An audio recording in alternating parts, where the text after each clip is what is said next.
Donc je devais être accompagnée, bah tant mieux parce que la personne qui devait être avec moi n'est pas là, donc elle n'a pas besoin de micro. Donc non, je vous prie d'excuser l'absence de Robert Picard du CGIET, le Conseil général de l'économie, de l'industrie, de l'énergie et des technologies, donc du ministère des Finances. Il a été retenu par des obligations auprès du CNR Santé, je crois. Donc je me présente, Hélène Prévolut, je suis chef de projet à Madopa, qui est un centre d'experts basé à Troyes, centre expert fragilité. Notre travail, c'est de l'évaluation des technologies, principalement des technologies de maintien à domicile des personnes âgées. Donc c'est très ciblé comme activité. Le pack gérontologique, je vais rentrer tout de suite dans le sujet. Donc le pack gérontologique de repérage des fragilités, c'est un outil qui a été conçu par l'UTT, l'Université technologique de Troyes.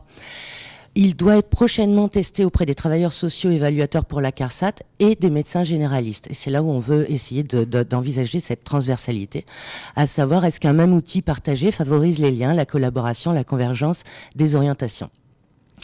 Alors, le projet est encore en phase expérimentale et Monsieur Picard, Robert Picard, a jugé que c'était opportun de vous en parler à cause notamment en fait de l'usage de la grille GEMSA en amont avant d'avoir commencé l'expérimentation et des résultats que ça a pu produire en fait avant l'expérimentation technologique. Donc, je vais vous présenter rapidement l'expérimentation. Je vais vous présenter la grille GEMSA puisque c'est le cœur en fait de mon propos. Donc la grille GEMSA en tant qu'un outil de construction du projet dans une démarche exploratoire est déjà transversale. Et enfin, je vous présenterai les résultats actuels. Alors, je rappelle donc, je relève que la grille GEMSA est citée en référence dans le guide méthodologique dans l'élaboration du programme régional. Je vous lis pas la suite, vous l'avez lu plus vite que moi. Alors, l'expérimentation dans le cadre de l'évaluation de la CARSAT, donc c'est une des parties alors l'évaluation gérontologique de la CARSAT, c'est une des branches de l'action sanitaire et sociale de la CARSAT pour les personnes âgées. C'est le service ASPA. Nous, on va l'explorer en CARSAT Nord-Est. Alors, son objet principal, c'est l'évaluation globale des besoins. C'est une évaluation qui se fait à domicile auprès de personnes âgées en GIR 5 et 6. Donc, ce sont des personnes qui sont non dépendantes. Et cette évaluation globale débouche sur l'élaboration d'un plan d'action personnalisé qu'on appelle le PAP. Et voilà. Le PAC gérontologique, donc qu'on va expérimenter, il a pour objet de mieux cibler les populations aidées, donc pour la CARSAT, d'enrichir le plan d'action personnalisé, de travailler sur des actions de prévention en amont, c'est-à-dire en phase de fragilisation, et donc pour ralentir la fragilisation et ralentir donc la dépendance, et enfin d'associer le corps médical à cette démarche de prévention coordonnée. Je vous présente rapidement le pack de repérage. Il travaille sur les 5 indicateurs de Linda Fried, donc 5 indicateurs de la fragilité. Vous trouvez les critères à gauche et puis les dispositifs donc nouveaux à droite. Les 5 critères de Linda Fried, c'est la force de préhension palmaire, la perte de poids involontaire, le sentiment d'épuisement, l'activité physique, enfin le manque d'activité physique et la vitesse de la marche. Je reviendrai sur la qualité de l'équilibre après. Vous voyez illustré ici la Grip Ball en jaune, qui est un outil donc conçu par l'UTT. Vous voyez aussi en bas le pèse-personne communicant qui remplit en fait 2 fonctions. Il pèse les personnes, ce qui est quand même sa fonction d'origine, mais il a aussi en fait des capteurs qui permettent d'évaluer l'équilibre et l'équilibration. Sur les questions donc de l'activité physique et du sentiment d'épuisement, on utilisera la Grip Ball et un questionnaire qui viennent compléter. Et la vitesse de la marche, donc va être prise par Doppler et on doit être en mesure de mesurer une vitesse instantanée, puisque la difficulté à domicile, c'est qu'on ne trouve pas forcément les 4,05 m ou 4,50 m qui sont nécessaires à une évaluation normale de la marche. Alors la qualité de l'équilibre, ce n'est pas un critère de Linda Fried, seulement comme la balance était en mesure de le faire et que les évaluateurs de la CARSAT se sont montrés très intéressés par cette information, elle a rejoint le PAC en fait. Voilà. Alors, donc, notre démarche est une démarche exploratoire. Comme je vous disais, c'est un petit peu particulier parce qu'on a travaillé pendant 6 mois avant de commencer à expérimenter les dispositifs. Moi, je suis anthropologue, normalement, anthropologue des techniques, socio-anthropologue des techniques. Et c'est vrai, en fait, la première fois qu'on me demandait de travailler avant. Et j'ai trouvé que c'était très intéressant parce qu'en général, on me demande de travailler après. Et je recueille toutes les plaintes des gens qui disent « Ah ouais, l'outil, il est bien, mais il serait mieux s'il avait été comme ça. » Et je me dis souvent, bah, c'est dommage parce que si on m'avait fait venir avant, j'aurais peut-être pu faire remonter cette information-là. Là, c'est ce que j'ai pu faire, en fait, puisque j'ai travaillé sur l'axe organisation de la grille GEMSA. J'avance un petit peu dans mon PowerPoint. J'ai travaillé sur la grille, sur l'axe organisation. Et j'ai pu rencontrer les personnes qui allaient utiliser le pack. J'ai pu rencontrer les personnes qui allaient être, les personnes âgées qui allaient aussi être testées par le pack. Et j'ai pu rencontrer en fait toute l'organisation qui devait se servir de ces données. Alors la grille GEMSA, c'est la grille d'évaluation multidisciplinaire santé et autonomie. Elle a été conçue par Télécom Bretagne et le CGIET. C'est une grille d'évaluation multicritère, pluridisciplinaire, qui est quantitative et qualitative. Elle s'appuie sur une revue de la littérature, les recommandations des différents organismes, l'HAS, DGOS, ANAP et ACIP. Elle est d'un usage pluriel, donc pour la conception du projet, pour le suivi du projet et pour l'évaluation du projet. Elle a été à l'origine conçue beaucoup pour évaluer les projets, pour distinguer en fait les projets les uns des autres. Je vous présente donc la grille GEMSA. Alors, elle est assez riche, donc je vais rentrer un petit peu de manière transversale. Donc, c'est un questionnement qui est structuré selon des axes. L'axe stratégique, je vous lis pas les questions, en fait, à chaque fois, il y a une question globale et puis des questions spécifiques. Donc, l'axe stratégique, donc qui a trait en fait aux politiques. Pourquoi ça me fait ça? J'ai appuyé sur quelque chose? C'est pas tellement dans mon. Je crois que j'ai appuyé sur quelque chose. Je vais peut-être continuer pour pas trop empiéter sur le. Ça va? J'essaie de. Merci beaucoup. Je bouge plus trop. Donc l'axe stratégique donc qui pose la question des politiques de santé, des politiques publiques, l'axe technologique, la maîtrise technologique et industrielle, l'axe organisation. Alors je vais vous lire la question parce que c'est là-dessus que j'ai travaillé le plus. Quels sont les apports de la solution au niveau du fonctionnement global de là ou des structures utilisatrices dans le cadre de leur mission? L'axe qualité et usage et enfin l'axe économie. Alors, chacun de ces actes, comme je vous disais, chacun de ces actes est approfondi à partir de sous-axes avec des questions à chaque fois. Donc, nous, on a travaillé sur l'axe organisation et donc sur les différentes sous-axes, répartition et mobilisation des connaissances, modalités d'échange au sein des processus de soins ou de services, résolution des conflits opérationnels et coordination professionnelle, prise en charge du cadre réglementaire institutionnel, adaptabilité et gestion du changement, et enfin mobilisation des ressources techniques. Je vais arriver dans quelque chose un peu... Alors, la méthodologie pour aborder le problème a été de suivre en fait le dossier d'évaluation pour comprendre le dispositif d'évaluation globale en actes et en sens à chaque étape de l'évaluation de la fragilité. On a aussi ciblé 3 sites plus spécifiques afin de cerner la diversité des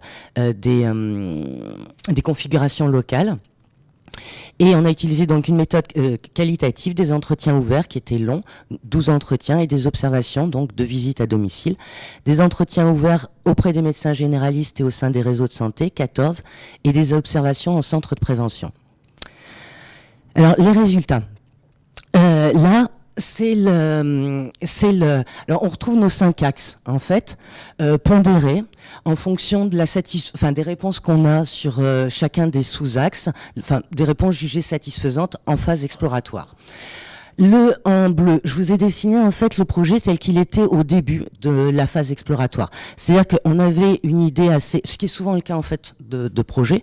La CARSAT avait une idée assez claire de ce qu'elle visait sur le plan de la stratégie. Donc par rapport à la fragilité, avancer dans une démarche de prévention et y associer les médecins généralistes. Sur le plan technologique, on était aussi assez avancé, puisqu'il y avait déjà un dispositif qui était presque prêt. Il fallait faire communiquer les outils entre eux. Puis il y avait quelques petites choses encore à fignoler, mais c'était essentiellement ça. Donc nous, on a travaillé, ce qui est dessiné en rouge en fait, c'est le travail qu'on a fourni pendant les 6 premiers mois.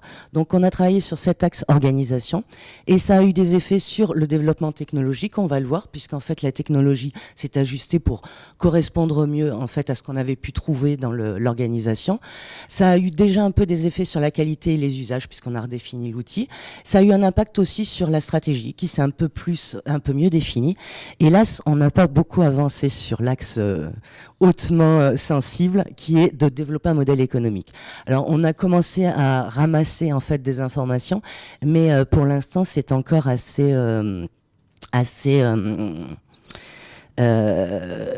pas satisfaisant. Voilà. Bon, on ne désespère pas. Alors là, de toute façon, il faudra bien qu'il soit viable pour. Alors là, je vous ai représenté donc le dispositif d'évaluation globale des besoins de la personne âgée par la CARSAT Nord-Est. Donc le travail qu'on a fait, c'était de suivre le dossier d'évaluation dans ce parcours. Et on avait travaillé donc en première phase, sur le ciblage des publics. Donc à partir de la première hypothèse, qui était que les données produites par le PAC sont utilisées dans le processus d'évaluation, donc que j'ai indiqué en bleu. Faut que je me dépêche. Alors le PAC, je voulais illustrer donc en fait, je voulais illustrer ici. Donc on a travaillé surtout sur la répartition et la mobilisation des connaissances entre les acteurs de terrain, c'est-à-dire ceux qui sont en jaune, qui sont des acteurs des TISF ou des travailleurs sociaux institutionnels, donc en jaune plus clair. Donc le rapport des connaissances entre ces personnes-là et les personnes qui sont les administratifs en fait au sein de la CARSAT à Nancy. Donc les acteurs plus de bureaux. Comment les données de la fragilité du PAC vont-elles s'articuler avec les informations de la présélection qui sont tenues ici en fait par le préciblage, dans le cadre du préciblage administratif, et avec les autres informations de l'évaluation globale qui elles sont des données et des informations sociales récoltées par les travailleurs sociaux sur la vie au domicile du patient. On a soulevé le risque d'un impact, enfin le risque, voilà. Il y aurait un impact sur le processus d'évaluation, puisque actuellement la validation du plan d'action personnalisé, c'est une simple formalité, donc pour le service ASPA. Et elle pourrait devenir plus décisionnaire dans la mesure où le PAC, les informations du PAC pèseraient sur cette décision. Alors, par rapport à cette hypothèse, on peut s'attendre à une réduction du temps des visites d'évaluation, une meilleure connaissance de la fragilisation, une anticipation des besoins et un potentiel de reconfiguration du dispositif d'évaluation à partir du PAC de repérage des fragilités. Alors, cette première, c'est les choses que je vous ai dites. Les premiers résultats de la phase exploratoire donc, ont permis d'identifier des forces et les freins à l'intégration de l'outil dans la procédure d'évaluation globale, ce qui est en général l'objectif. Elle a aussi permis, ce qui n'était pas forcément l'objectif, mais de faire participer les usagers, c'est-à-dire les praticiens, à la finalisation de l'outil, avec des conséquences immédiates puisque l'interface graphique a été modifiée pour correspondre à un usage au domicile, en face à face avec des personnes âgées, et un impact aussi anticipé sur le traitement des données. Mais en même temps, on s'est rendu compte donc, dans le cadre de cette étude qu'il y avait un intérêt qui était fort et qui était partagé pour la fragilité dans l'ensemble du service ASPA et des attentes qui étaient variées. Donc des attentes qui étaient en termes d'objectivation de l'état de la personne dans le plan... C'est pas moi, Lisette. J'ai un peu désemparée. Objectivation de l'état donc de la personne dans la négociation du plan d'action personnalisé, dans le face-à-face au domicile. Un critère de sélection des dossiers de demande d'aide, une cible pour les actions collectives, et enfin que ça pouvait nourrir une démarche globale de prévention pour la CARSAT. Alors, on a travaillé donc enfin en même temps, c'est-à-dire qu'on a travaillé non plus seulement par rapport à ce qui était envisagé au début comme usage pour le PAC, c'est-à-dire donc au départ on travaillait plutôt sur cette partie-là et jusqu'à la définition du plan d'action, et on a travaillé en fait finalement davantage sur cette partie-là. En montrant que la fragilité, finalement, elle intéressait les aides individuelles, mais aussi, en fait, l'action collective.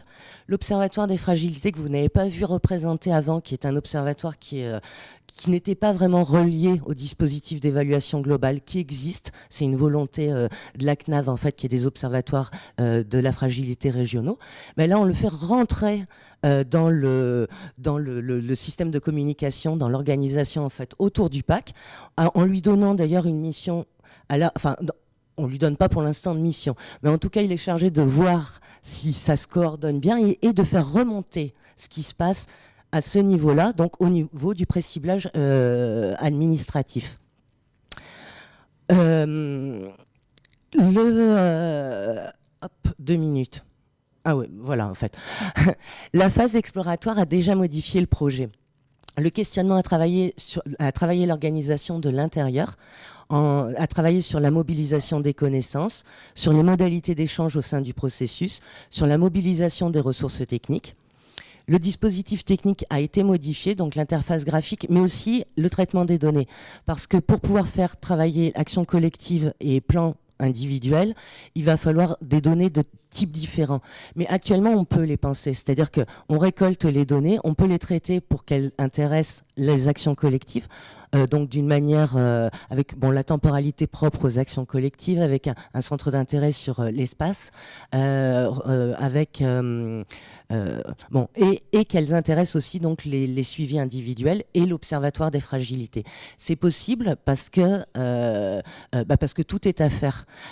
Si on s'était rendu compte un peu plus tard que ces données intéresseraient, qu'on n'avait pas pensé déjà en fait à distinguer ces différentes formes de traitement de l'information, les choses auraient été plus compliquées. Donc le PAC devrait être utilisé par les médecins généralistes. Et les médecins généralistes rencontrés à présent se disent intéressés par l'usage du PAC en relation avec la CARSAT, donc dans le but de signalement, par les résultats du PAC assurés, par les résultats du repérage qui est assuré par la CARSAT, à savoir si leur patient est fragile, préfragile ou pas fragile, et par le plan d'action personnalisé proposé à leurs patients, donc par le travailleur social de la CARSAT.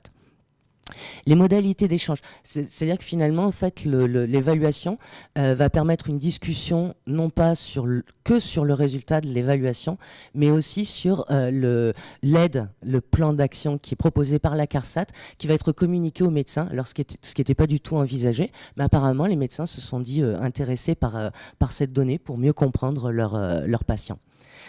Alors, la conclusion de Robert Picard, donc, sur la méthode.